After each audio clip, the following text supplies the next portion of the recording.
para elaborar un informe escrito de la actividad que estará disponible también en nuestro sitio web.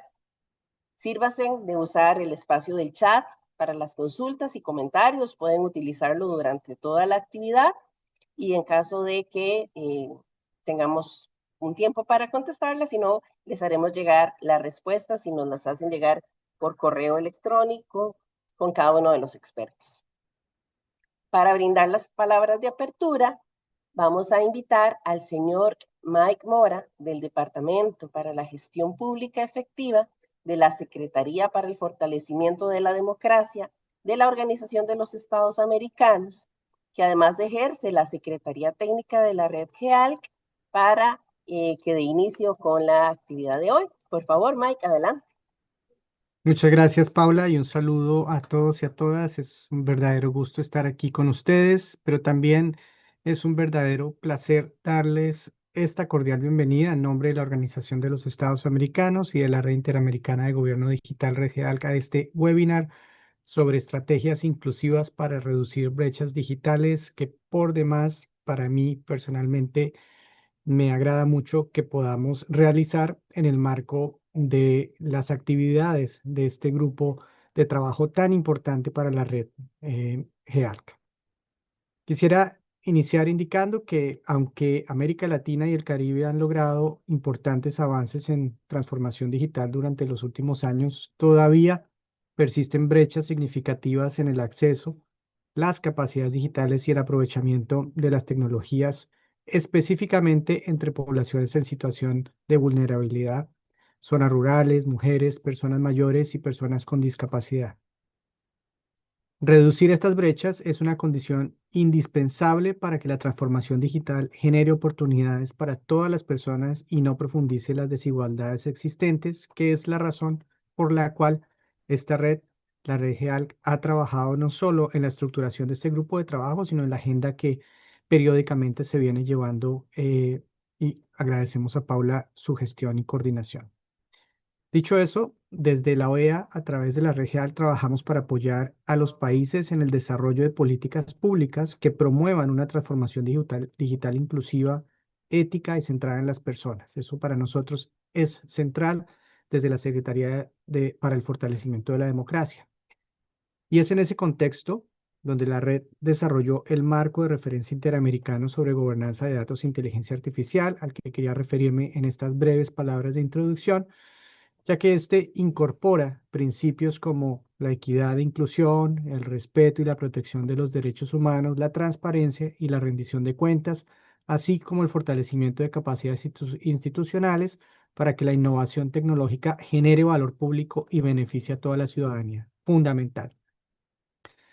Por esa razón nos complace especialmente contar hoy con la participación de UNESCO, a quien agradecemos, cuyo liderazgo internacional en materia de ética de la inteligencia artificial y transformación digital inclusiva aporta una perspectiva de enorme valor para este diálogo. Y asimismo, agradecemos por supuesto a nuestros panelistas de los Estados miembros, países miembros de la red GEALC, a Bolivia, Costa Rica y a Uruguay, quienes compartirán experiencias concretas que demuestran cómo es posible diseñar e implementar políticas digitales que contribuyan a cerrar brechas y fortalecer la inclusión. Así que espero que este espacio sea una oportunidad, por supuesto, como va a ser con estas presentaciones para intercambiar experiencias, aprender unos de otros y seguir fortaleciendo la cooperación regional en beneficio de una transformación digital que realmente no deje nada atrás, por lo cual tenemos un gran y enorme trabajo por hacer hacia adelante en base a los grandes desafíos que también tenemos en nuestros países. Así que sean todas y todos muy bienvenidos. De nuevo, un gusto estar aquí con ustedes. Muchas gracias. Adelante, Paula. Muchas gracias, Mike, por estas palabras de apertura. Y bueno, me encanta esta energía que se comparte en el mundo virtual por este medio y me siento muy honrada de poder pedirle a Margarita Rojas, que es la directora de Inclusión Digital y TIC en la educación del Ministerio de Tecnologías de la Información y Comunicación de Paraguay, quien además es la líder del grupo de trabajo que está organizando esta actividad, el grupo de trabajo de equidad digital en la red GEALC, quien va a moderar la sesión del día de hoy. Así que, Margarita, adelante. Muchas gracias por tu apoyo. Muchísimas gracias. Te dejo la tarea de ir admitiendo ahora, porque estuve admitiendo en forma permanente. Bueno, muchísimas gracias, Pablo. Muchísimas gracias, Mike, por esta apertura, ¿verdad? Y así como decían Mike y Paula, la idea es en que en este encuentro conozcamos todas las experiencias de los distintos países y de la región, ¿verdad? Cómo estamos en tema de cómo se están incorporando las estrategias de transformación digital, o sea, todo lo que es equidad dentro de estas estrategias y dentro de lo que es inteligencia artificial, algo que nos mueve a todos hoy en día y sobre todo en algo tan importante como es la equidad, la inclusión digital, etcétera, ¿verdad? Entonces vamos a ir escuchando experiencias concretas, estos aprendizajes, retos, desafíos, etcétera, que nos van a ir inspirando para nuevas acciones de cooperación regional. Vamos a comenzar con Bolivia, ¿verdad? Le vamos a dar la palabra a Luciana Victoria Terán Irigoyen, de la Agencia de Gobierno Electrónico y Tecnologías de la Información y Comunicación, AGETIC, de Bolivia. Luciana, ella es licenciada en Innovación y Desarrollo de Empresas por el Tecnológico de Monterrey, cuenta con estudios en sostenibilidad empresarial e inteligencia artificial aplicada al marketing y cursa máster de transformación digital en la Universidad Internacional de La Rioja. Actualmente forma parte del área de coordinación de proyectos de AGETIC, donde impulsa iniciativas de innovación pública, gobierno digital y transformación digital con impacto social. Luciana, muchísimas gracias por acompañarnos hoy y tienes la palabra. Muchas gracias por la presentación. Saludos cordiales a todos los participantes del webinar. Es un placer para mí estar acá. Soy Luciana Terán Irigoyen y como bien mencionaron, soy parte de la GETIC. En mi trabajo tengo la oportunidad de acompañar varios proyectos de transformación digital y a partir de esa experiencia quisiera compartir una idea que cambió nuestra forma de entender la inclusión digital. Durante años nuestra pregunta fue, ¿cómo conectamos a más gente? Y lo hicimos mediante fibra óptica, cobertura móvil, satélites y funcionó. Pero cuando miramos los datos más recientes, encontramos que la gente ya estaba conectada y seguía sin poder hacer sus trámites. Siguiente, por favor. Ahí entendimos que la brecha digital más cara para una persona en Bolivia no es la que la separa del Internet, sino la que la separa del Estado. Y esa brecha no se cierra solo conectando, también se cierra simplificando la relación que existe entre la ciudadanía y el Estado. En Bolivia entendemos que la transformación digital es un proceso de evolución del Estado, de un gobierno electrónico que está centrado en informatizar procesos a un gobierno digital basado en datos e interoperabilidad y hacia un gobierno inteligente, donde las decisiones se apoyan en inteligencia artificial y datos.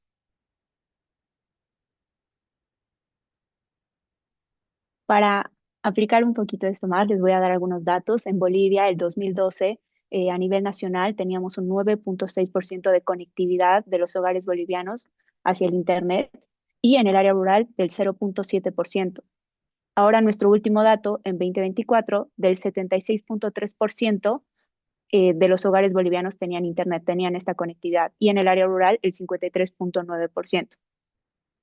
Ese avance nos llevó a preguntarnos si tener acceso es suficiente para beneficiarse de la transformación digital.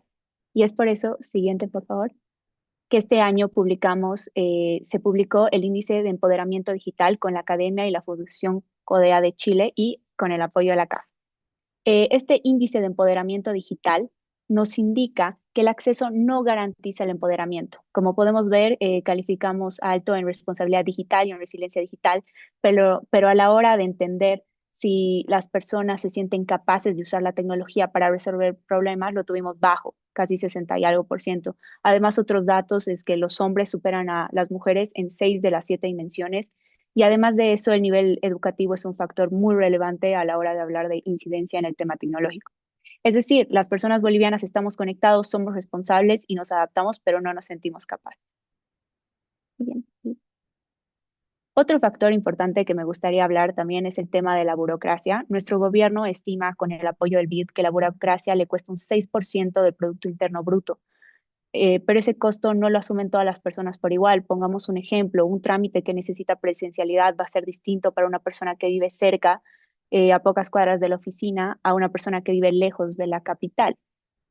Por ejemplo, para una persona cerca de la oficina es una mañana, algunas horas, un costo pequeño de traslado. En cambio, para una persona que vive lejos de la capital va a ser el transporte, el alojamiento, las fotocopias, todo un tema de logística, ¿no? Entonces, el mismo requisito tiene un impacto completamente distinto para dos sectores de la población. Y con esto queremos llegar a que el Estado, cuando el Estado llega a eliminar un requisito innecesario, no solamente hace un trámite más eficiente, también reduce una barrera que afecta sobre todo a las personas más vulnerables. Con esa lógica, organizamos 3 líneas de acción. Siguiente, por favor. Que son reducir las cargas, fortalecer las capacidades y llegar a los territorios desconectados. Siguiente. Bueno, la primera línea de acción, queremos hablar sobre, en marzo Bolivia promulgó el programa Tranca Cero, el cual elimina las barreras innecesarias entre las personas y el Estado. Su pieza clave es un catálogo nacional de trámites. Si un requisito no está registrado en este catálogo nacional, la institución no puede exigirlo. Antes, el ciudadano demostraba que cumplía con un requisito. Ahora la institución justifica el respaldo de este requisito. Y esto va más allá de digitalizar. Nosotros, como GETIC, aplicamos el enfoque digital por diseño. Esto significa que primero eliminamos lo que no debería existir, luego compartimos datos entre instituciones y diseñamos desde la perspectiva de las personas. Solamente así, ya simplificado, lo digitalizamos. Sobre esa misma base existe la interoperabilidad que le estamos impulsando. Aplicamos la interoperabilidad con estándares comunes entre todos los niveles del Estado. Todo forma parte de la infraestructura digital. Lo vemos como una carretera donde construimos un camino y construimos una red que todas las instituciones públicas van caminando sobre ella. La meta de este año tenemos como digitalizar 600 requisitos, es decir, el 22% de los procedimientos del Estado, con una reducción estimada del 30 al 35% entre tiempo y costo para el ciudadano. Siguiente. Ahora, como línea 2, el fortalecer las capacidades. Como les dije, avanzamos a un 53.9% de hogares con conexión a nivel rural, pero solamente 10.1% de sus hogares tienen una computadora en el hogar. Y existe una relación rural-urbano, una de cada 4. En el área urbana, 42.7% sí tienen computadora. Esto hace que sea complicado al momento de querer digitalizar trámites. ¿Por qué? Un servicio diseñado para escritorio llega a ser un poco más completo y puede llegar a ser excluyente en el área rural, no por intención, sino por el diseño. Entonces, creemos que la infraestructura pública digital debe entenderse como infraestructura nacional, tan importante como una carretera o como una red eléctrica. Sobre ella se construyen servicios más simples para la ciudadanía e inclusivos. Siguiente, please. Siguiente, por favor. Y por eso también diseñamos los centros de capacitación e innovación tecnológica. Estos centros nos sirven como lugares de acompañamiento para las personas. Tienen los dispositivos, por ejemplo, para realizar trámites en línea o para que las personas puedan acercarse si tienen alguna consulta. AGETIC brinda el equipamiento y en la comunidad, 90% de estos CSITs, se llaman, o centros de capacitación, son en el área rural. Luego el lugar lo brinda el espacio comunitario, igual AGETIC brinda el acompañamiento. Dentro de estos CSIT, además de tener todo este tema de los trámites y facilitar, también tenemos varios programas de los cuales me gustaría contarles. Primero, el tema de inclusión digital para personas mayores, para adultos mayores. Cuando digitalizamos un trámite, muchas veces lo hacemos para facilitarle a la persona o al adulto mayor, pero para una persona de 70 años, a veces no le estamos quitando una carga, le estamos transfiriendo una nueva, porque esto significa mayor tiempo, capaz es más complejo o a veces pueden llegar a depender de alguien más. Es por eso que tenemos sesiones cortas de capacitación, de acompañamiento individual y un espacio para equivocarse sin vergüenza, porque muchas veces las personas adultas mayores llegan a equivocarse o les da miedo tal vez actuar con la tecnología. Entonces, eso es muy importante en la parte del acompañamiento. Siguiente. Además de eso, tenemos otros programas de los cuales también me gustaría hablarles, sobre todo del dato de empoderamiento digital. Creo que es importante enfatizar que la mayoría de los datos indicaron que los niños tienen mayor confianza que las niñas a la hora de hablar del tema digital. Y esto también se apoya en que 7 de cada 10 estudiantes de ingeniería y tecnología son varones. No hay ese acompañamiento, no hay ese apoyo tal vez, y tal vez no se entiende tanto cuando una niña escoge el tema de ingeniería, tal vez tiene mayor dificultad. Entonces llegamos a la teoría de que no es un problema de capacidad, sino de confianza. Y estamos intentando motivar a las niñas que ganen esa confianza con pequeños proyectos que estamos trabajando con ONGs y con UNICEF. Algunos de ellos son robóticas, donde nosotros otorgamos becas, donde las niñas aprenden robótica y la aprenden a aplicar a problemas comunitarios. Muchas veces los adultos vemos soluciones de otra forma, pero los niños lo ven de una forma distinta e innovadora. Luego, Chicas Aventureras, que es un bootcamp de programación de niñas no oyentes con lenguaje de señas. UNICEF también nos ayuda mucho con el tema de capacitar a las niñas y los capacitadores que sepan el lenguaje de señas. Luego tenemos el Game Jam, que es bajo la metodología de UNICEF. Recién se va a realizar a finales de este año, principios del siguiente, porque se necesita capacitaciones, llegar al área rural, es un programa largo, es un programa de videojuegos donde las niñas aprenden a crearlos. Y lo más interesante de esto es que vamos a ser el primer país hispanohablante en realizarlo con UNICEF. Y luego tenemos el FIRST Bolivia, que es el campeonato mundial de programación, pero primero nosotros realizamos desde el área rural hasta los 9 departamentos, vamos buscando a los niños y vamos organizando los equipos. Lo interesante de esto es que desde el 2022 hemos salido cuarto lugar, 2023 tercer lugar y 2024 tercer lugar, y estos 4 años han sido con mayoría femenina. En una disciplina que es mayoritariamente masculina, Bolivia lleva 4 años subiendo al escenario mundial con equipos de mayoría femenina. Siguiente, please.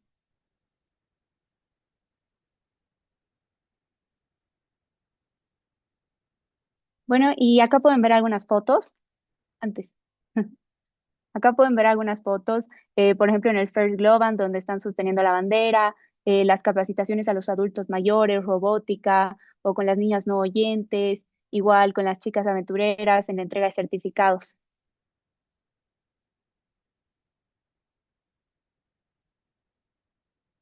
Ahora, como estábamos hablando, en la línea 3, que es también parte del plan, llegar a los territorios desconectados. Les dije que avanzamos mucho del 2012 al 2024, pero aún así, 50% del área rural aún no tiene una conexión. Casi la mitad de los hogares rurales aún no tienen acceso a Internet y cuentan con un dispositivo o tal vez no. Pero para esto, nosotros utilizamos ciudadanía digital.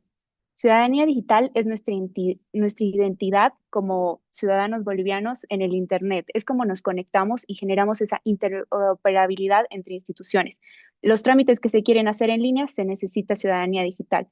Por lo tanto, estamos en la planeación de ciudadanía digital offline. Estamos en etapa de diseño conceptual, pero es un objetivo que tenemos a mediano y largo plazo. El objetivo es que las personas puedan sincronizar su información cuando tengan acceso a Internet y utilizar determinados servicios, incluso en momentos de conectividad limitada. Es un proyecto grande que tenemos, pero obviamente va a beneficiar ese 50% de la población que o no tiene acceso o tiene que ir hasta otro lado de la ciudad y le toma días. También el tema de la burocracia que les comenté. Siguiente. Y ya cerrando un poco, quisiera terminar con una última reflexión. Hoy hemos hablado de conectividad, de interoperabilidad, de identidad digital y desarrollo de capacidades, pero en realidad ninguno de estos proyectos tiene sentido por sí mismo. Todos responden a un mismo propósito, que es construir un Estado más simple, más cercano y más accesible para las personas. En Bolivia entendemos que la transformación digital no consiste únicamente en incorporar tecnologías, consiste en garantizar que todas las personas puedan acceder a los servicios del Estado en igualdad de oportunidades, sin importar dónde viven, su género o cuáles sean sus condiciones. Esa es la visión que hoy guía nuestro trabajo en Bolivia. Muchas gracias. Muchísimas gracias, Luciana. Qué trabajo enorme, ¿verdad? O sea, la verdad es que impresionante. Cuando uno va juntando todo lo que hizo a través del tiempo, se da cuenta el enorme trabajo, todo lo que significó y obviamente tienen muy clara la película para dónde van. Muchísimas gracias por compartir la experiencia, ¿verdad? Bueno, ahora vamos a pasar a Costa Rica. Este, nos va a presentar también, o sea, nos presentará sus iniciativas y avances para promover estrategias digitales más inclusivas. Nos acompaña Ruth Zúñiga Rojas. Ella es licenciada en Sociología de la Universidad de Costa Rica, egresada de la Maestría de Estudios de la Mujer de la UCR y la UNA, adicionalmente con un diplomado en Apropiación Social de Ciencias de Colombia, Ciencias y Conciencias de Colombia. Desde el año 2007 se integra al Ministerio de Ciencia, Innovación, Tecnología y Telecomunicaciones, destacada en el Departamento de Promoción Social de la Ciencia, la Tecnología e Innovación. Ha trabajado en proyectos para la incorporación de la perspectiva de género en las áreas de ciencia, tecnología, telecomunicaciones e innovación, en especial en el diseño, ejecución y seguimiento de la PICTI. PICTI, que ahí justamente está y nos va a explicar de qué se trata. Adelante, por favor, Ruth.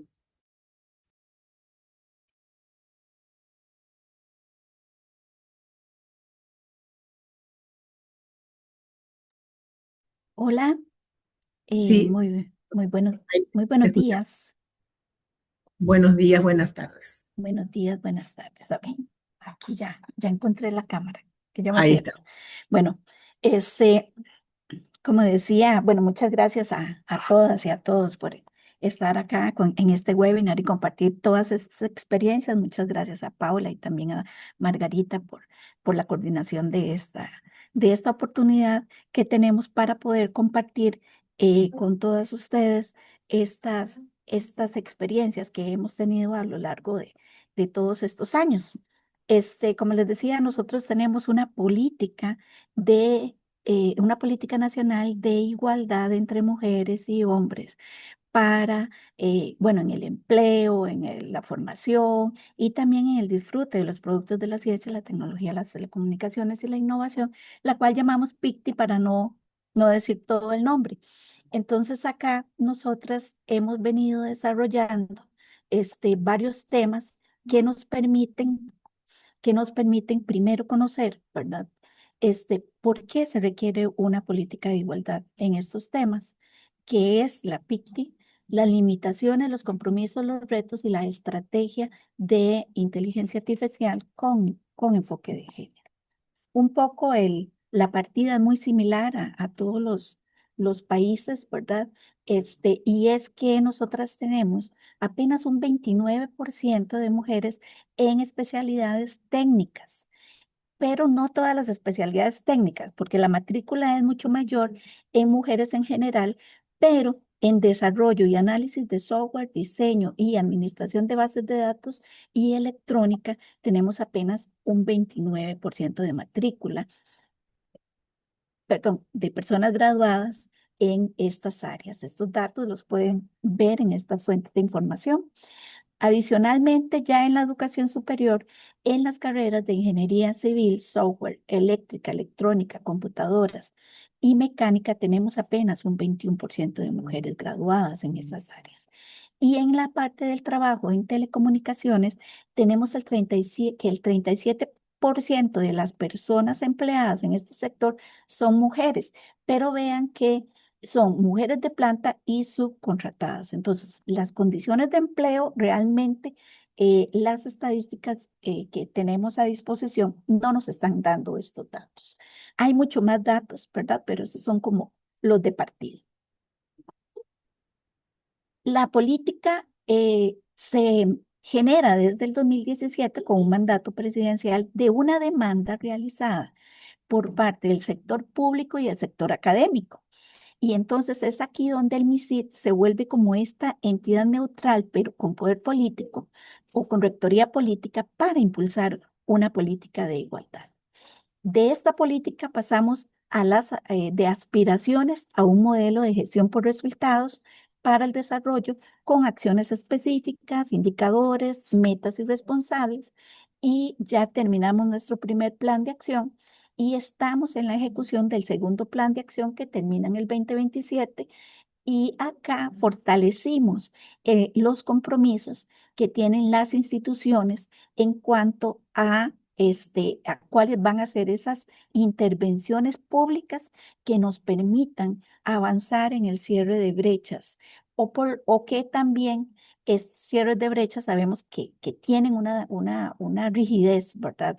Muy fuerte porque están basadas en la cultura, en el ideario social, etcétera, y que la transformación cultural pues dura su tiempo.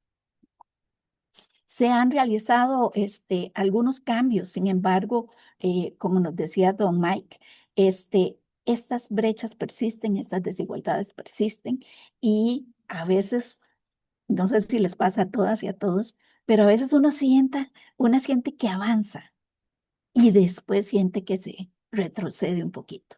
Y así vamos, pero ahí vamos caminando. Los ejes y acciones de esta política son, en la parte de la formación, dos acciones estratégicas, que es la atracción de las mujeres en todas sus edades a la ciencia y la tecnología, y ya en el campo de la educación, específicamente la permanencia de cómo generar acciones para que las mujeres permanezcan en estos espacios que están siendo masculinizados y que históricamente masculinizados y que adicionalmente tenemos algunos problemas de violencia simbólica, de violencia, bueno, de todo tipo de violencia. En el trabajo tenemos como tres áreas de acción que son el empleo, la investigación y el emprendimiento. En la parte de empleo hay acciones más específicas hacia las empresas privadas donde pueden optar o se les promueve optar por eh, certificaciones y por reconocimientos para la igualdad de género. En investigación, más promoción de investigación de mujeres, no solamente en la parte de financiar, sino tratar de hacer redes de apoyo para ellas y los emprendimientos, que esto sí es un gran reto que tenemos. Vamos a ir poquito a poco, pero es un poco difícil encontrar emprendimientos de base científico-tecnológico. La parte de disfrute, tenemos apropiación y digitalización, pero adicionalmente habíamos puesto participación. Sin embargo, no tuvimos alguna institución con alguna clara y específica acción que pudieran realizar. Y el fortalecimiento con un módulo de indicadores. Los compromisos en la parte de formación, como les decía, es apoyo a centros educativos STEAM que están siendo promovidos por el Ministerio de Educación Pública y por medio de una comisión interinstitucional promovemos talleres de robótica, promovemos que las niñas y las jóvenes se acerquen a la ciencia, la tecnología y conozcan estas carreras y los beneficios que tienen estas carreras. Tenemos una participación de al menos 500 niñas y adolescentes por año. También tenemos becas en carreras técnicas que da el INA, el Instituto Nacional de Aprendizaje. Entre el 2024 y 2025 se han dado 1.736 ayudas. Tal vez para la dimensión de sus países es como muy poquito, pero para nosotros que somos 50.000 más o menos kilómetros cuadrados y 5 millones de personas, de población, para nosotros esto es un paso hacia adelante. También en empleo y trabajo tenemos 8 startups y también otros tipos de emprendimientos que están siendo financiados por el MISID por medio de la promotora de innovación e investigación. En capacitación, voy a apurarme un poquito porque me voy a quedar sin tiempo. 6.315 mujeres mayores de 40 años han sido capacitadas en un programa del INA también y aproximadamente 4.000 mujeres han sido capacitadas en ciberseguridad entre 2024 y 2025. Y también tenemos una como este reto de que estas capacitaciones no solo sirvan para para el desarrollo de habilidades digitales, sino también para competencias. Entonces tenemos hasta el momento 7.678 mujeres certificadas en los CESIS, que es un poco parecido al programa que nos explicaba la compañera de Bolivia, que son los centros comunales inteligentes que están en todo el país. ¿Cuáles han sido esas limitaciones? Bueno, brechas de género en la formación de las mujeres en áreas digitales, como las vimos anteriormente, la persistencia de sesgos, una división sexual del trabajo muy clara, una brecha crítica de género alta, a pesar de la alta demanda laboral, sigue estancada esta brecha un 80%. Recordemos que si esta brecha se acerca a cero es donde hay más igualdad y entre más lejos esté del cero hay más desigualdad. Hay poca representación en el ecosistema emprendedor tecnológico. Tenemos muy pocos emprendimientos de base científico-tecnológico. Y esto es un dato muy importante, porque las estadísticas nos dan la tenencia de insumos, ¿verdad? Tecnológicos digitales en los hogares, pero no hay datos que nos permitan conocer el uso productivo por sexo. Entonces, esa es una limitación muy grande que estamos tratando de resolver con el INEC. Los recursos financieros y humanos son insuficientes según las instituciones y los estudios que nosotras hacemos. Esa es una de las deficiencias que tenemos, voluntariado y personas que nos quieran ayudar e instituciones para poder capacitar a más mujeres y más hombres también. Las mujeres presentan una mayor participación en cursos básicos, pero conforme se va especializando, va disminuyendo la participación de ellas y los esfuerzos institucionales siguen siendo un poco aislados. Entonces, tenemos que articular un poco más en el sector.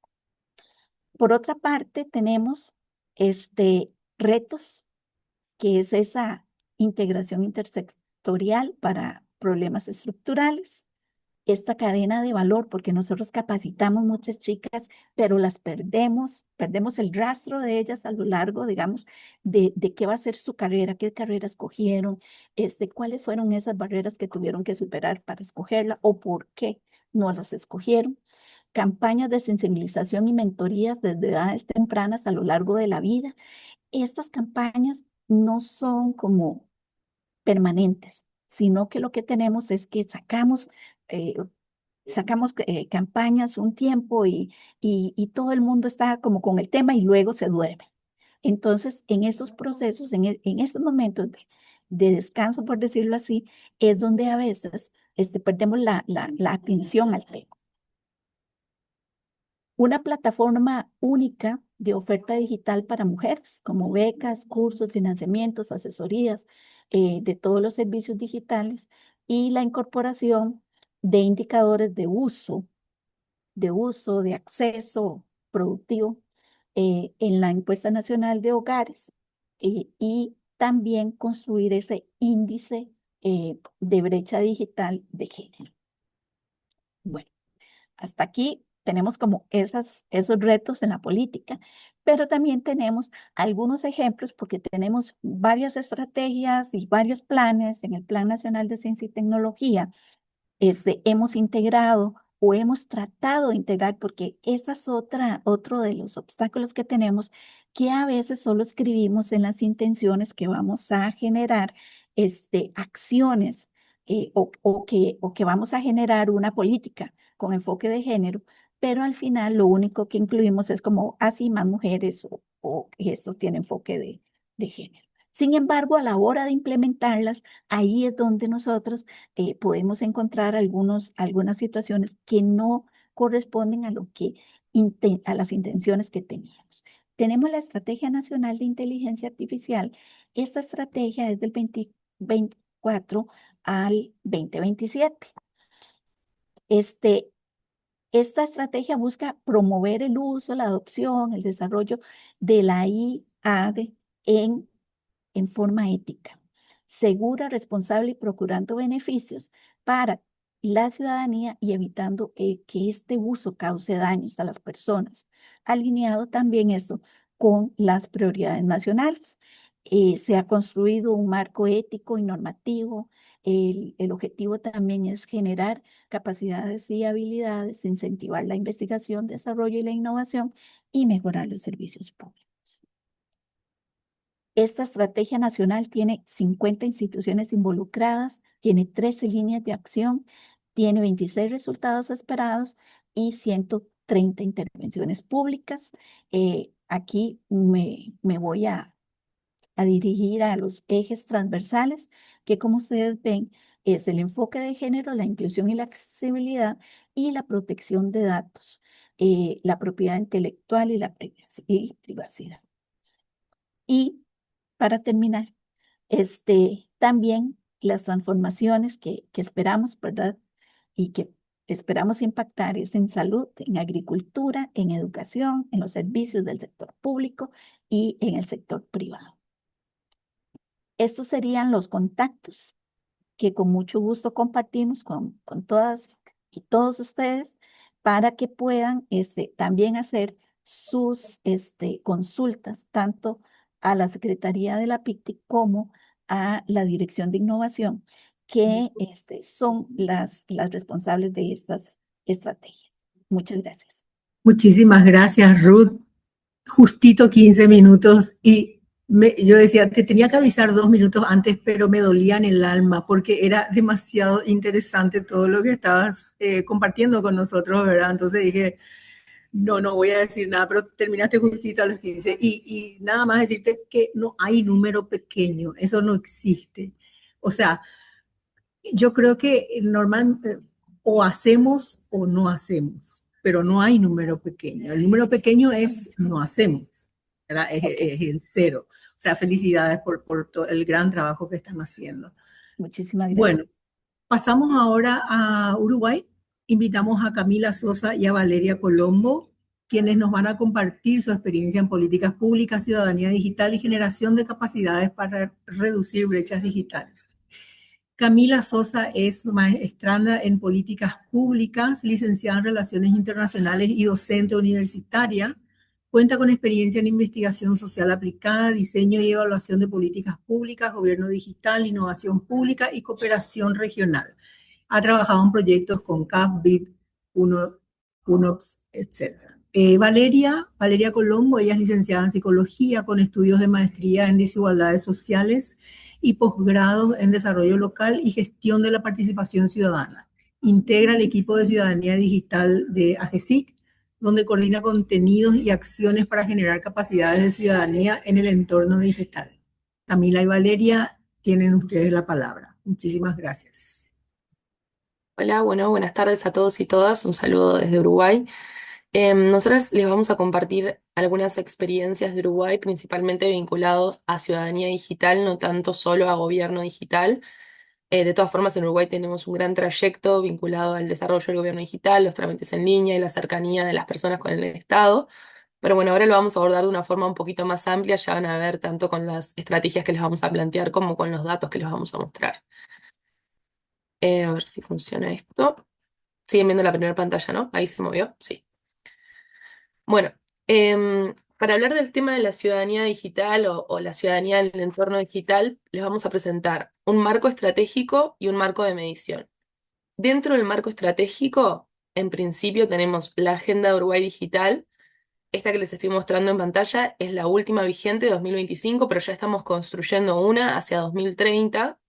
Dentro de la Agenda 2025 ya se integró como objetivo que todas las personas puedan adquirir conocimientos y competencias para desempeñarse en el entorno digital y existe además una meta específica para potenciar el desarrollo de estas competencias y habilidades en las distintas personas, ya sea a través de la estrategia nacional que les va a comentar Vale, como campañas interinstitucionales y campañas de sensibilización que de alguna forma están vinculadas con la estrategia que les va a comentar Valeria.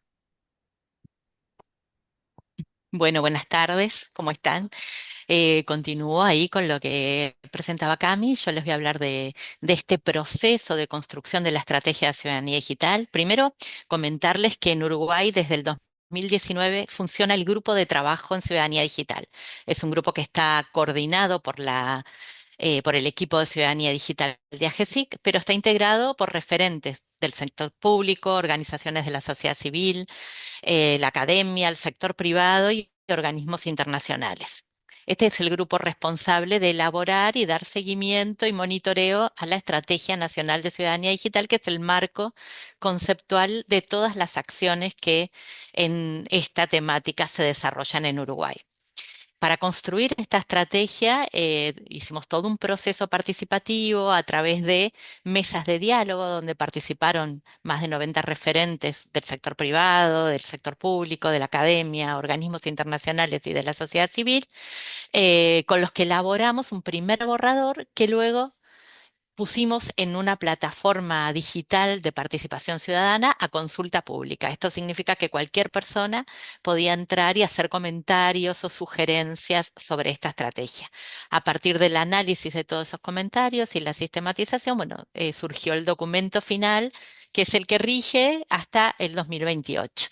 Estos son todas las organizaciones y los organismos que estaban presentes en ese momento que elaboramos la estrategia, pero si querés pasar, Cami, hoy todas esas instituciones y esas organizaciones han venido creciendo y se están incorporando permanentemente nuevas organizaciones.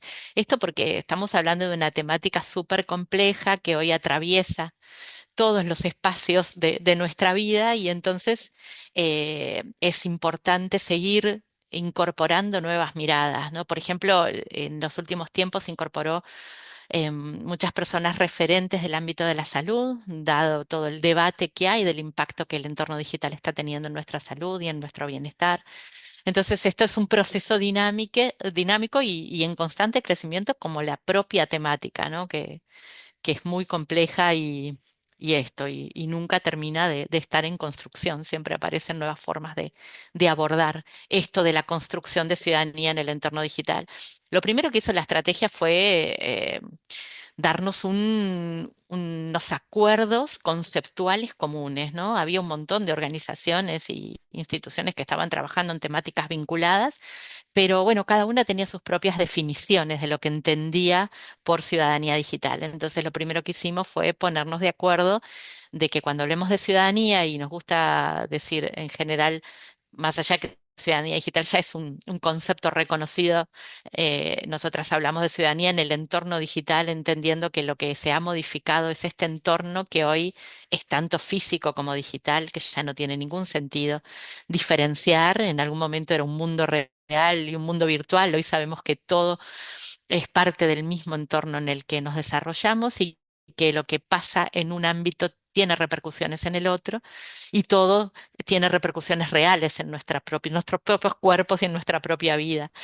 Entonces, cuando hablamos de ciudadanía digital, vuelve para atrás, eh, hablamos de comprender el modo en que habitamos este nuevo entorno, ¿no? Entonces, para ejercer plenamente derechos y responsabilidades, entendemos que es clave habitar este entorno de una forma responsable, crítica, segura, reflexiva, participativa, y en eso es lo que trabaja la Estrategia Nacional de Ciudadanía Digital. Ahora sí. Entonces, el propósito principal que tiene esta estrategia es esto de establecer marcos conceptuales y de acción común que contribuyan a garantizar y promover los derechos humanos en el entorno digital, reducir las desigualdades que en él se generan y mejorar la calidad de vida de las personas y de la sociedad en su conjunto. Pavada de propósito, ¿no? Pero bueno, es como dijeron antes, se va avanzando de a poco, lo importante es caminar. Esta estrategia se sustenta en un enfoque de derechos humanos y se compone de una serie de perspectivas transversales y propone dimensiones desde donde abordar a través del desarrollo de ciertas habilidades esto de la construcción de ciudadanía en el entorno digital. Eh, las perspectivas tienen que ver básicamente con considerar que las desigualdades sociales existían previo a la complejidad del entorno digital, ¿no? Hay unas desigualdades y unas inequidades preexistentes que se reproducen y se amplifican muchas veces en este entorno.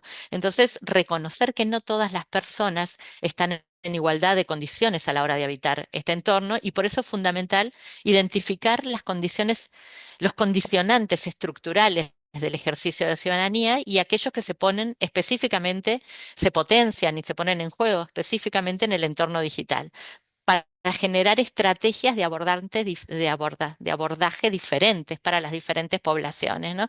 Entonces, cuando hablamos de inclusión en esta perspectiva, no hablamos solamente de acceso a dispositivos, de acceso a Internet, sino que complejizamos eso con el acceso a una conectividad significativa, a accesibilidad en todos los sentidos, ¿no? Para que todas las personas puedan ser parte, independientemente de su situación, de su discapacidad, de su idioma, de su condición socioeconómica. Y sobre todo hablamos del desarrollo de habilidades para el ejercicio de ciudadanía en el entorno digital. Volvé para atrás, me va rapidísimo. Respetando y promoviendo siempre la diversidad, ¿no? Procurando que todas las poblaciones y saberes se encuentren representados y sean capaces de participar y de incidir en este entorno digital, ¿no? A esto apunta la perspectiva de diversidad. Y también reconociendo el impacto que el desarrollo tecnológico tiene en el ambiente y en nuestro bienestar. Entonces, teniendo eso en cuenta siempre, transversalmente, es que proponemos el desarrollo de las siguientes habilidades que, como decimos, es importante tener habilidades instrumentales que tienen que ver con las aptitudes y las destrezas vinculadas al manejo de la herramienta, de las herramientas digitales. Pero estas habilidades, si bien son necesarias, no son suficientes para el ejercicio de ciudadanía en el entorno digital. Necesitamos también desarrollar toda esa serie de lo que llamamos habilidades fundamentales, ¿no? Que buscan promover en las personas el pensamiento crítico, la capacidad de comprender, de analizar, de resolver problemas, de tomar decisiones, de comunicar, de crear y de participar en este nuevo entorno digital. Entonces, estas habilidades que, ahí puedes avanzar, Cami, gracias. em, las organizamos en la estrategia en dimensiones que no son unas, no están por encima de otras, por eso las presentamos en estos círculos que convergen, porque son complementarias y son interdependientes entre sí. Em, lo que entendemos es que para habitar el entorno digital necesitamos comprender cómo funciona, ¿no? Su funcionamiento, sus condiciones, tiene sus propias reglas de juego, tiene sus intereses y entender esto nos parece generar habilidades para poder comprender este funcionamiento del entorno, nos parece fundamental para poder habitarlo de forma crítica y responsable. Entonces, eh, capaz que no vamos a entrar en el detalle de cada una de estas habilidades, como planteaba Paula, ¿no? Decía, bueno, esto es un abrebocas, para que se queden con ganas. Les vamos a compartir el enlace para que puedan descargar la estrategia y ver el contenido de cada una de estas habilidades, pero bueno, simplemente decirle que organizamos en estas tres dimensiones para entender que es necesario desarrollar habilidades para comprender cómo funciona el entorno, para reflexionar sobre nuestras propias prácticas y el impacto que tiene lo que hacemos en este entorno, en la posibilidad de construir entre todos un entorno de convivencia saludable y a la vez todas las habilidades vinculadas con la participación y la creación, porque también es un entorno que nos permite generar, crear contenidos y participar y generar transformaciones desde nuestra propia participación. Y por último, la estrategia lo que trae son unas líneas, unos caminos para orientar las acciones, ¿no? Tomando este marco teórico conceptual, propone una serie de formas de trabajo, de líneas de trabajo que están vinculadas con fortalecer este rol de gobernanza, tener la gobernanza en la temática, una temática que, como decíamos, es muy compleja y que cada vez se va volviendo más compleja porque integra más dimensiones, porque al final hoy todos estamos habitando el entorno digital y eso hace que impacte lo que hacemos ahí en múltiples dimensiones de nuestra vida. Después, una línea de sensibilización y desarrollo de habilidades que tiene que ver con todo esto, con trabajar en generar contenidos y acciones específicas para poder desarrollar estas habilidades que plantea la estrategia, y una línea de investigación, ¿no? De investigar, analizar, actualizarse de forma permanente, porque en esto de la complejidad y el dinamismo de la propia temática nos requiere atentos y atentas a nuevas problemáticas, incorporar nuevas problemáticas y a mantenernos actualizados a través de la evidencia empírica que nos ayude a generar constantemente nuevos contenidos y nuevas formas de abordar la construcción de ciudadanía en el entorno digital. De esos contenidos y de esa evidencia empírica es que nos va a hablar Cami. Gracias. Bien. Bueno, como comentaba Vale, tenemos entonces un marco de medición. Lo que intentamos hacer de alguna forma es poder evaluar distintas aristas de la política pública digital en Uruguay y también aportar información para una toma de decisiones basada en evidencia. Entonces, generamos información que sirve para el monitoreo, para la evaluación. La información es oportuna, es de calidad. Tratamos todo el tiempo también de perfeccionar. Hacemos un montón de estudios que ahora les voy a comentar algunos y además tratamos de trabajar también en registros administrativos para que se genere información oportuna y en tiempo real. Entonces, acá les muestro algunos de los estudios que realizamos vinculados con ciudadanía digital. Por ejemplo, en el caso de Kids Online, es un equipo multidisciplinario que también hacemos ese estudio en conjunto con Ceibal, con UNESCO, con UNICEF y con la Universidad Católica del Uruguay. Ahora estamos trabajando en un nuevo estudio porque, como ustedes sabrán, datos de 2022 en temas de ciudadanía digital son demasiado desactualizados, entonces estamos trabajando en un nuevo estudio que incorpora un montón de temas emergentes que en 2022 casi que no se hablaba, como es el caso, por ejemplo, de la inteligencia artificial, ¿no? Bueno, después tenemos también encuestas específicas de gobierno digital, donde hemos visto un montón de temas como trámites, organismos, identidad digital, etcétera. Algunos estudios específicos de ciudadanía digital, por ejemplo, hicimos un estudio cualitativo con expertos y expertas en niños, niñas y adolescentes en el entorno digital para tratar de recabar de alguna forma sus opiniones y percepciones, de los cuales sacamos algunos indicios de, bueno, por dónde investigar, ¿no? Fue un estudio bastante exploratorio. Después tenemos estudios de participación ciudadana digital, inteligencia artificial, protección de datos personales, ciberseguridad y salud, etcétera. Y en este caso, en esta oportunidad, les voy a comentar datos sobre la UTIC, que es la encuesta de acceso y uso de Internet y en realidad de tecnologías de la información por parte de la ciudadanía en Uruguay.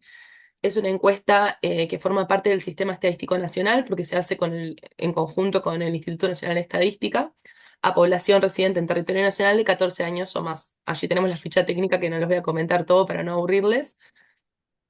Lo interesante de esta encuesta, además de que tiene una robustez bastante interesante en la muestra para hacerse en conjunto con el INE, también tenemos una serie bastante grande. Ahí les estamos mostrando datos de 2010 hasta 2024, que es la última medición. Estamos trabajando en una medición ahora también que saldrá en campo en 2026. Y allí vemos cómo ha crecido la conexión de los hogares a Internet y en el caso de la conexión total, la cifra alcanza casi a la universalidad, ¿no? Pero cuando nos fijamos en el caso de banda ancha fija, vemos una especie de meseta a partir de 2019, en la cual no ha crecido tanto el acceso a hogares a este tipo de conexión.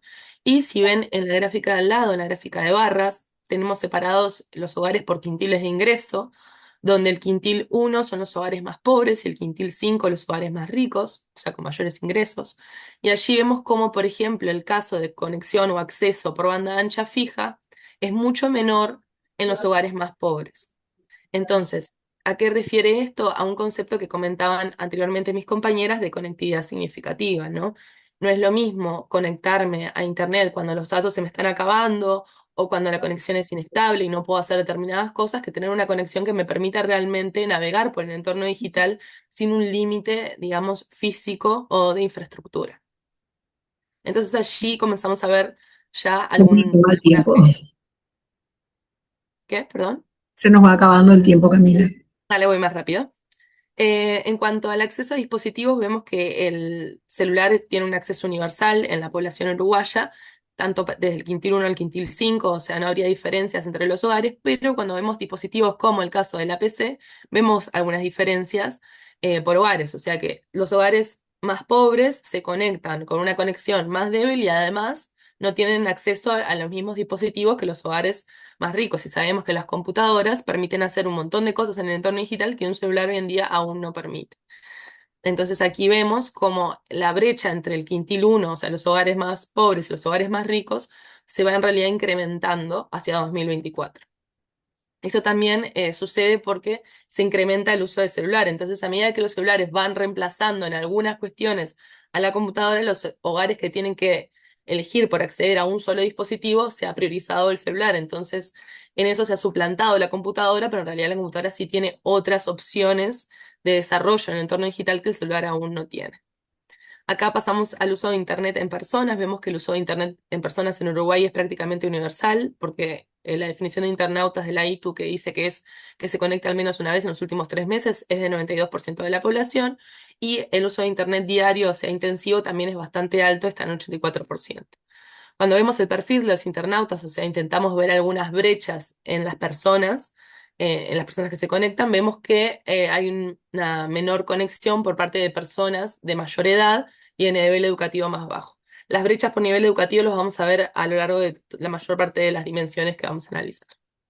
Entonces, para ir cerrando, porque veo que quedan solo 2 minutos, hoy Vale les comentaba sobre habilidades. Nosotros en la EUTIC tratamos de conservar una batería de indicadores referidas a habilidades que utiliza la UIT, y además la UIT también construye una tipología de acuerdo a diferentes dimensiones de habilidades. Lo que vamos a ver acá rápidamente es que a medida que se complejiza la dimensión, se disminuye la cantidad de usuarios avanzados y que las brechas por nivel educativo se incrementan.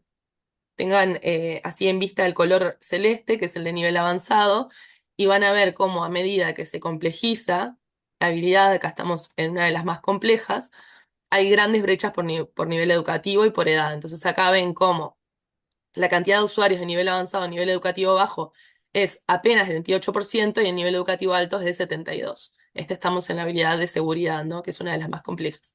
Y lo mismo sucede con el caso de la edad. A medida que avanza la complejidad de la habilidad, las personas mayores tienen menos, digamos, reforzada esa habilidad, o sea, hay menos cantidad de usuarios en nivel avanzado.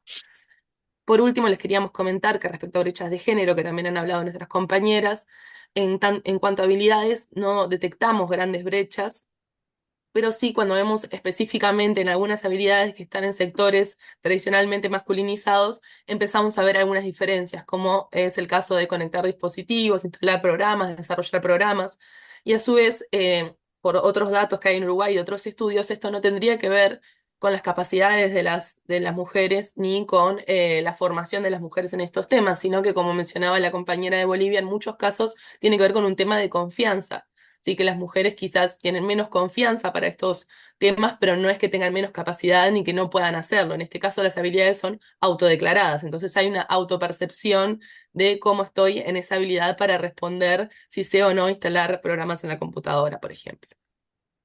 Y por último, en la última edición del AUTIC, lo que hicimos fue incorporar unos nuevos indicadores para tratar de medir esta brecha de género, ¿no? Que no se percibe en Uruguay en el acceso a Internet, o sea, las mujeres y los varones acceden por igual, pero por ejemplo, cuando fuimos al tipo de contenido consumido en redes sociales, vimos que se reproducen los estereotipos de géneros clásicos que están en el mundo analógico, digamos, si es que existen dos mundos, o como decía Val, en realidad es el mismo mundo interactuando. Entonces acá vemos que hay un gran consumo de mujeres de contenido de belleza, cuidado de la piel, y de hombres es muy pequeño, y en el caso, por ejemplo, de contenido de fútbol es mayoritariamente hombres y muy pocas mujeres. Esto sirve solo para mostrar cómo al menos se están reflejando los estereotipos de género. Además, obviamente hay estudios, por ejemplo, de la OCDE, que hablan de cómo los algoritmos pueden reforzar, ¿no? Este tipo de estereotipos por el contenido que nos muestran. Pero la limitación de este estudio es al menos poder mostrar cómo estos estereotipos al menos se ven reflejados. Y bueno, no tenemos mucho tiempo para las conclusiones. Si quieren podemos cortar porque creo que más o menos lo hemos dicho todo. O sea, lo importante es no quedarnos con la idea de que la conectividad es solamente el acceso, sino empezar a ver en cuestiones de habilidades, competencias, tipos de conexión, tipos de uso de Internet, como ya lo mencionaban las compañeras en las exposiciones anteriores. Y bueno, tener en claro que la transformación digital tiene que sostenerse sí o sí de políticas públicas que velen por esta inclusión y por esta equidad, porque por sí solo pareciera que este entorno digital no lo estaría asegurando.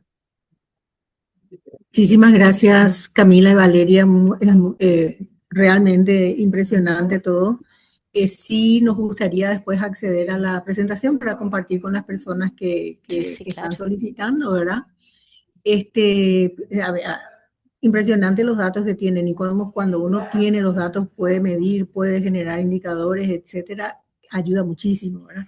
Y para mí el gran trabajo también que veo acá es la interacción entre las diferentes instituciones. Eso es algo difícil, con Ujú, seguridad, ujú, e ir incorporando a mm. los otros sectores, ¿verdad? O sea, ese trabajo, esa visión de integralidad es muy compleja, muy complicada de hacerlo y le felicito realmente. Mm. Bueno, para ir Muchas cerrando. gracias. Perdón, ahí en Sí, el chat dejé el ah, acceso al sí, sitio del Grupo de Trabajo de Ciudadanía Digital para que cierto, vean un poco cómo se conformó su historia, quiénes los integran perfecto. y todos los productos que vamos desarrollando. Y desde ahí también se entra el observatorio, donde están todos los estudios vinculados a la temática. Entonces, ya que fue Perfecto. como Sí, simplemente un índice para que después vayan a buscar y profundizar lo que quieran ahí buenísimo, en esa página. buenísimo.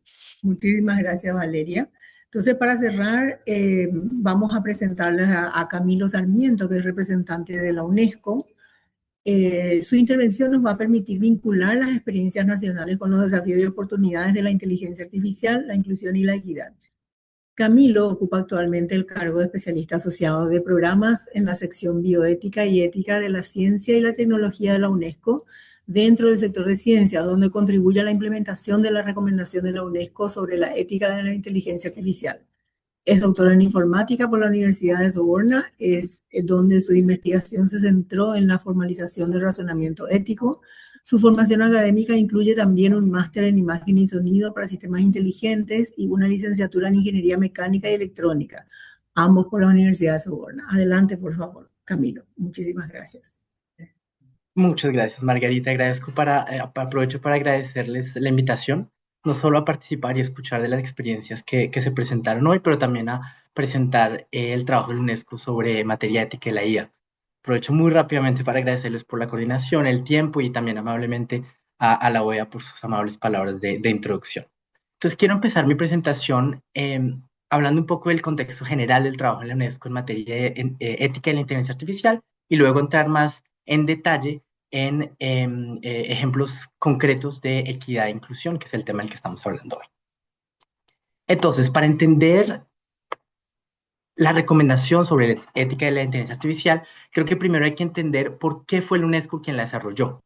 Y para eso quiero decirles que desde su creación la organización ha sostenido que el progreso científico debe estar guiado por valores y orientado al bienestar de la humanidad.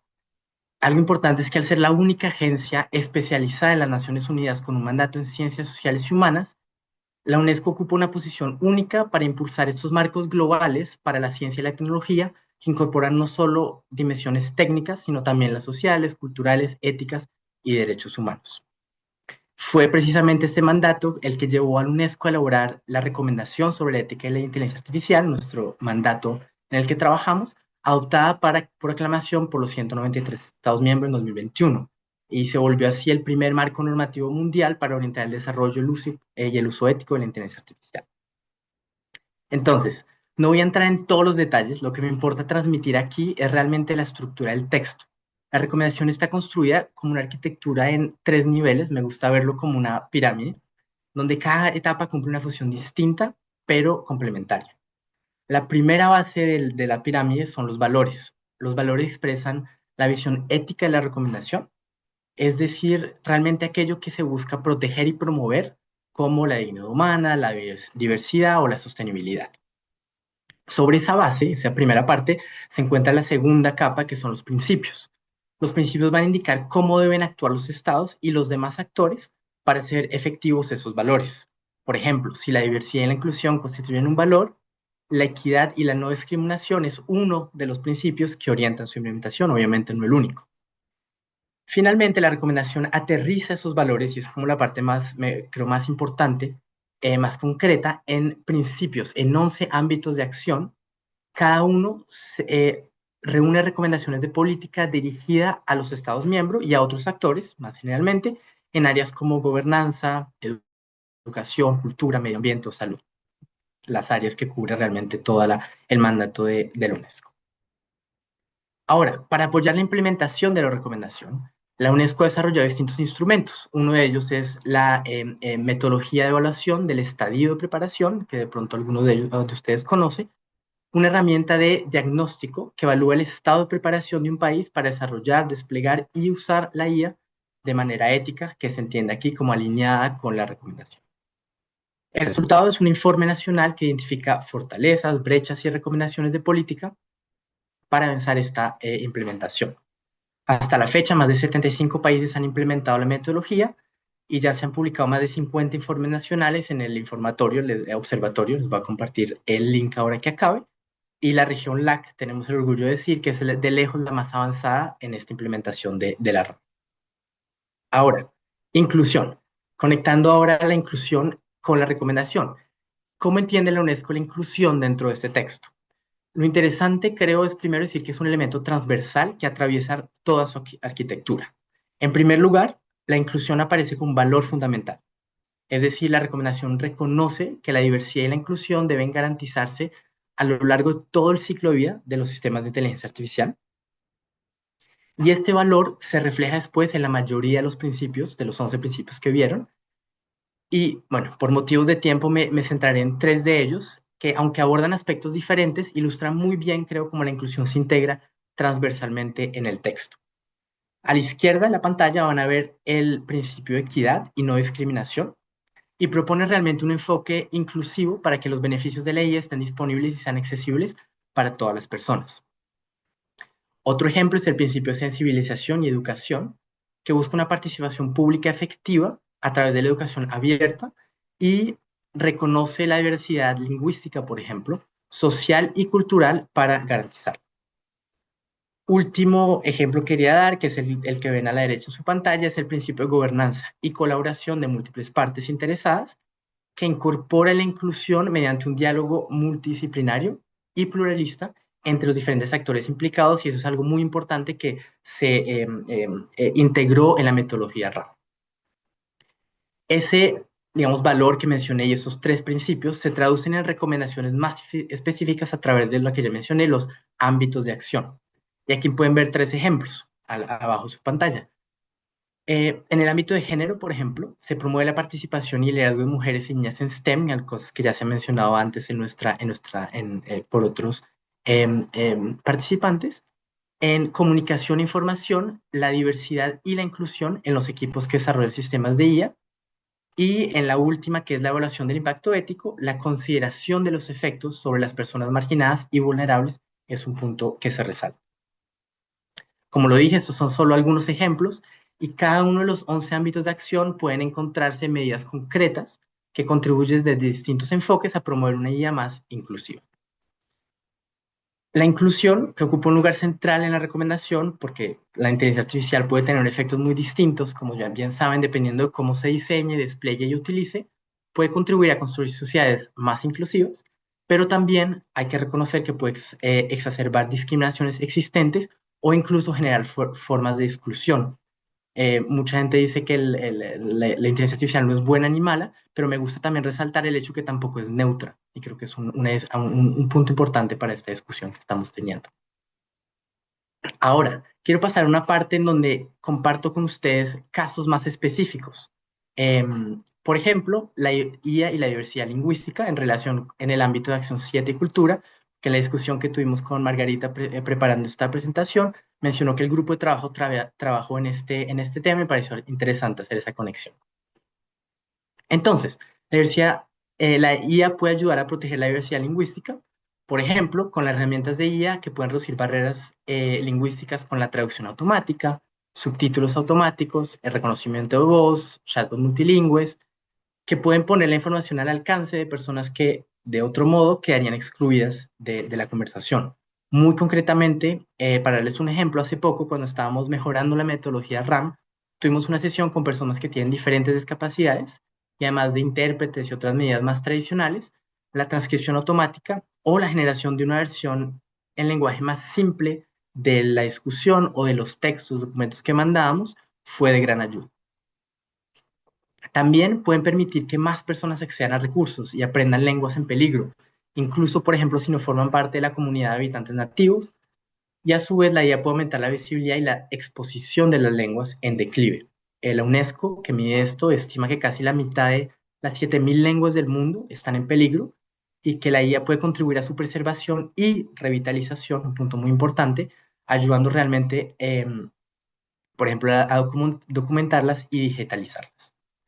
Por supuesto, el otro lado de la moneda también puede ampliar las brechas, con, por ejemplo, herramientas de IA de las que más se habla hoy en día, que se basan en grandes modelos del lenguaje, que para procesar enormes cantidades de datos, se basan en esa idea de procesar esas cantidades, y sin embargo, el problema es que estos datos están disponibles de forma desproporcionada en inglés y otras lenguas dominantes en la web. Se estima que el 90% del contenido en línea se concentra en muy pocas lenguas y casi la mitad de los datos utilizados para entrenar estos sistemas está en inglés. Como la calidad de estos sistemas de IA depende en gran medida de los datos con los que han sido entrenados, si dispone de abundantes datos en una lengua, ofrecerá respuestas más precisas y completas en esa, pero si apenas existen datos en otras lenguas, su rendimiento será menor. Y eso significa que el acceso muy concretamente a una IA de calidad no es igual para todas las comunidades lingüísticas. Es importante resaltar que son herramientas basadas en estadística y por diseño tienden a favorecer lo más probable estadísticamente y por lo tanto dejar de lado los casos minoritarios, diferentes de la norma, marginales y en otra palabra, la diversidad. La IA también tiene a reducir la riqueza lingüística. Los chatbots tienen dificultades para comprender acentos regionales y distintas variedades de una misma lengua. Por ejemplo, en francés pueden privilegiar el francés metropolitano frente al francés quebequense o el criollo haitiano o otras variedades habladas en el Caribe. Además, la IA puede acelerar el desplazamiento, lo que llamamos desplazamiento lingüístico. Si una persona habla varias lenguas, pero los sistemas de IA funcionan mejor en una de ellas, es probable que empiece a utilizar esas lenguas con mayor frecuencia para estudiar, trabajar o, yo sé, buscar información. Y con el tiempo esto puede contribuir a reducir el uso de otras lenguas y por lo tanto a la pérdida realmente de diversidad lingüística y cultural, que es una parte muy importante también de esa práctica. Para acabar este ejemplo, quisiera compartir que la UNESCO tiene una coalición que llamamos Coalición para la Diversidad Lingüística, que integra agencias gubernamentales, organizaciones de la sociedad civil, academia y sector privado, y cuyo objetivo es identificar iniciativas concretas y buenas prácticas en el mundo entero sobre cómo la IA puede ser usada para preservar esta diversidad lingüística y cultural. Paso a un segundo ejemplo, que es IA de inclusión educativa, en relación al ámbito de acción 8, educación e investigación de la recomendación. Dos caras de la moneda nuevamente, la idea que puede ayudar a favorecer la inclusión con, por ejemplo, herramientas de vida que podrían facilitar el aprendizaje adaptativo al ajustar el contenido a cada estudiante, tomando en cuenta, por ejemplo, diferentes necesidades y capacidades, pero también puede apoyar al alumnado con diferentes discapacidades visuales, auditivas, físicas o cognitivas, mediante una amplia variedad de experiencias y formatos de aprendizaje. Puede también analizar datos como la asistencia, las calificaciones, los resultados de exámenes y el comportamiento para detectar también patrones que indiquen que un estudiante tiene dificultades o corre el riesgo de abandonar sus estudios. La otra cara de la moneda son centros educativos y desfavorecidos que tienen más probabilidades de carecer de dispositivos adecuados y de conectividad. En un reporte de UNESCO mostró que a nivel mundial solo el 40% de las escuelas primarias, el 50% de las secundarias inferiores y el 65% de las secundarias superiores tienen acceso a Internet a nivel mundial, lo que limita el acceso equitativo a estas herramientas. Pero también los centros y el personal docente no cuentan con la misma capacidad para integrar la IA de manera eficaz, lo que puede ampliar las diferencias en la calidad de la educación. Cuanto más se implementa la IA, más necesarias serán realmente las competencias digitales, informáticas y mediáticas, por ejemplo. Y como el acceso actual a esas habilidades es de por sí desigual en distintas escalas, esta nueva capa realmente puede acelerar la desigualdad en el acceso a la educación y al empleo. Más allá de estos ejemplos, quiero pasar a una última parte, que es qué tendencias observamos a nivel global, y para eso quiero hablar del metaanálisis de la RAM que nos ayuda a responder esa pregunta, al menos darles algunos ejemplos. Entonces, este metaanálisis analiza los reportes nacionales de la RAM para identificar tendencias comunes, ya sean brechas o buenas prácticas. Y quiero resaltar que en ningún caso se hace un ranking de los países. Para abrir una paréntesis aquí sería lo más atractivo para atraer la atención y que se abra el documento, pero sin embargo realmente no es para nada el espíritu de la metodología y de la UNESCO, en donde realmente nuestra idea, y creo que compartimos esa idea con este grupo, es entender los caminos únicos que cada país está trazando y compartir con los demás esas buenas prácticas. Entonces, este metaanálisis abarca 55 países elaborados entre reportes de 55 países, elaborados entre abril de 2023 y marzo de 2026. Cuenta con 3 análisis diferentes que forman ese estudio, donde 2 de esos análisis se basan en las 195 preguntas del cuestionario RAM, organizadas en 5 dimensiones que son la jurídica, la social y cultural, la científica y educativa, económica y técnica infraestructural, de nuevo cubriendo todo ese mandato amplio del UNESCO. Uno de los elementos que usamos lo llamamos la cobertura, es decir, si un país respondió o no a una pregunta y se utiliza, o sea, si los indicadores estaban presentes y se utiliza realmente como un indicador de nivel de preparación, reconociendo algunas limitaciones a ese indicador. Entonces, lo que el metaanálisis nos dice sobre la inclusión, algunos ejemplos nada más. Entonces, los países vemos que están legislando, por ejemplo, para promover la inclusión, pero pocos están evaluando si estos marcos realmente están reduciendo las brechas para las que fueron creados. Muchas hipótesis, puede que sea una tecnología todavía nueva, que estos marcos sean recientes, pero es uno de los patrones que identificamos en el metaanálisis en toda la dimensión, más que todo social y cultural, que es donde que contiene las preguntas más relativas a la inclusión. El informe describe estos marcos como en gran medida declarativos y señala una transición desigual entre una adopción jurídica formal, tener el texto, y la evaluación o una revisión de cuentas efectivas. 3 datos, ejemplos que quería compartir, por ejemplo, es que muestran también que está en ámbitos diferentes. El 75% de los países dispone de una política pública para reducir la brecha digital socioeconómica o entre zonas rurales y urbanas, que nos parece bastante positivo, pero solo el 7% la ha evaluado. Otro dato es el 62% dispone de una política para reducir la brecha digital de género, pero solo 4% la ha evaluado. Y el 13% dispone de una política pública sobre diversidad en la fuerza laboral de la IA, pero ningún país la ha evaluado y en general esta parte sobre fuerza laboral es algo en donde vemos bastantes brechas en la disponibilidad de datos. Última diapositiva que quería compartir con ustedes es que los reportes de la RAM constan con 2 partes. En primer lugar, se describe la situación actual del país, lo que llamamos en general el diagnóstico.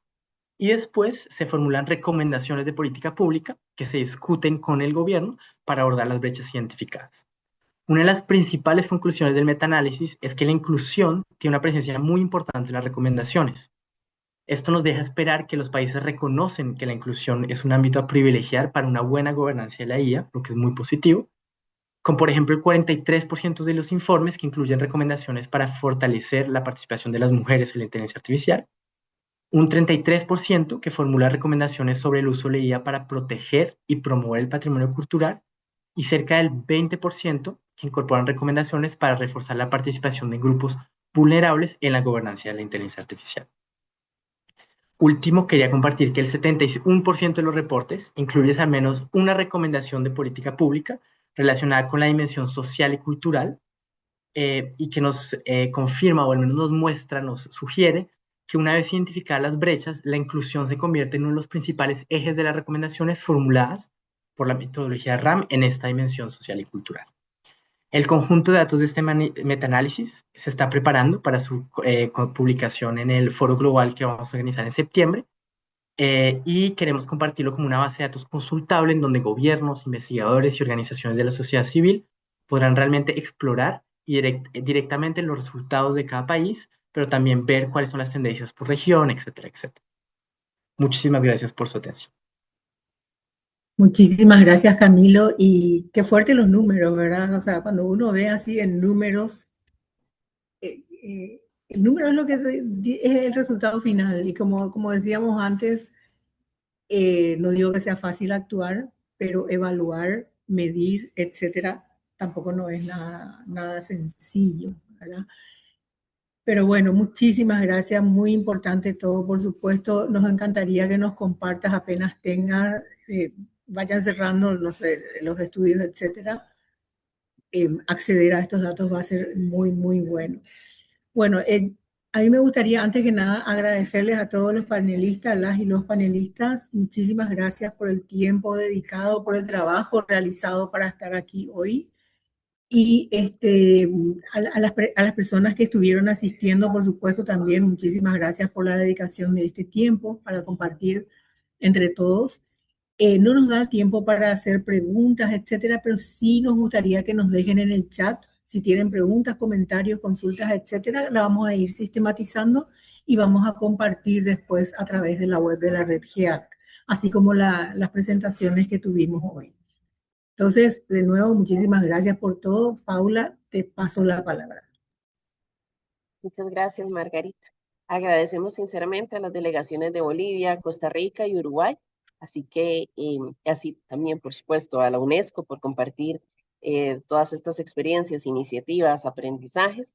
Por supuesto que agradecemos también a Margarita por la moderación y a todas las personas que nos acompañaron y estaremos prontos, si todo sale bien, final de la semana, para hacerles llegar el enlace con este material de forma pública y estamos en contacto. Muchas gracias por acompañarnos. Solamente comentarles que tenemos otras 2 actividades esta semana. Una es específicamente sobre ciberseguridad y la otra es sobre experiencias de UX, experiencia de usuario en los diferentes países de las Américas. Así que nos pueden seguir en redes sociales para tener pues más acceso a esta información y a esta invitación, especialmente en LinkedIn o en X, que son los 2 medios que utiliza la red. Muchas gracias y que tengan una linda tarde, muy amables. Gracias, buenas tardes. Gracias. Hasta luego. Gracias.